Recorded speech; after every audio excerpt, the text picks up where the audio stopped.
I think that we need to embrace ourselves and be more confident and really make space for ourselves in the world. If you think that you've got something to express and to say, then you probably do.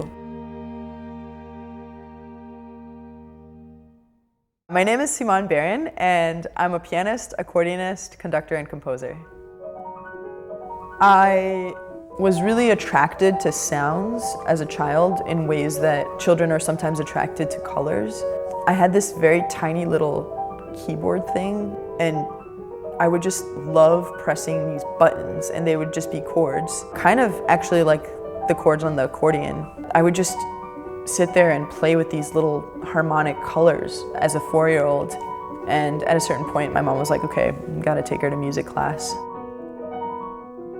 My first instrument was the piano, although I really, really wanted an accordion when I was 12 for my bat mitzvah. And so my cousins got me an accordion, and I didn't have a teacher, so I taught myself.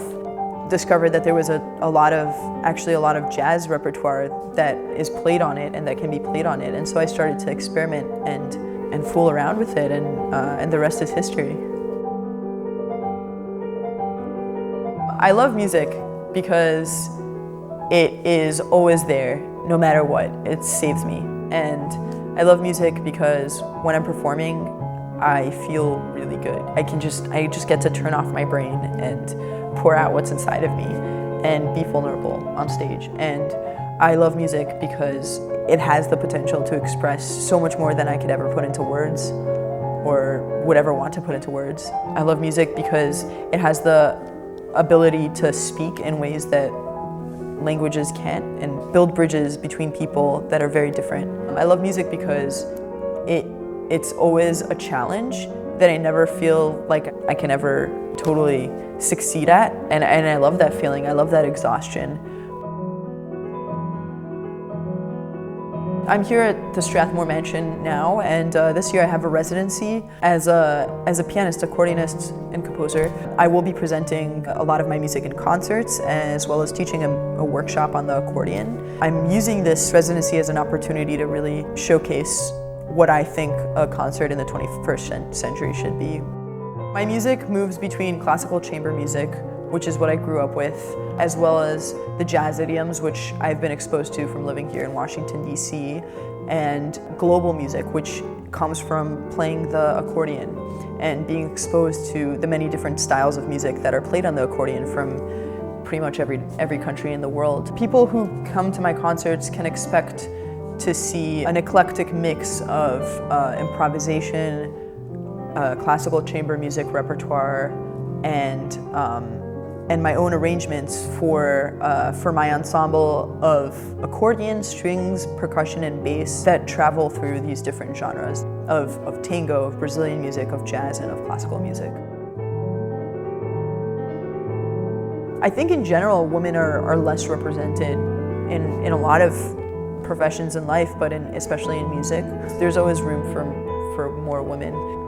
Women are very good creators, they're collaborators, they're community builders, they're listeners. And so as women, we want to fight for a place for ourselves as musicians, fight for a place for ourselves artistically, so that then we can use that to influence the world and to influence the community and make it more inclusive and more listening oriented and more creative oriented. It's important for us to continue to fight and to continue to keep pushing and to keep representing ourselves and making space for ourselves. Because what women bring to the table is communication, is community building, is listening. We as women have a special ability to do that. And if we continue to build this sort of space for ourselves and this sort of an atmosphere and community in the art scene, both here in DC and just anywhere, then we can really affect change. I recently heard a woman say, I'm not a composer, even though she had composed several works. And I've never heard a man say that. And women need to just step up and do what it is that they love to do. Sometimes they think that there's no space for them. So I really would encourage women to go and follow their dreams and try to make more space for themselves in the world. My advice to women is to be brave, put yourselves out there, and try something that you don't think you can get every month. Those are the kinds of risks that we need to start taking more. It's an opportunity for feedback, it's an opportunity to challenge yourself, but it's also an opportunity for a voice like yours to be heard, for a voice that isn't like the dominant voice that's always being heard, to be heard. Because if you think that you have something to say and you don't quite know if there's a space for it, you need to make a space for it.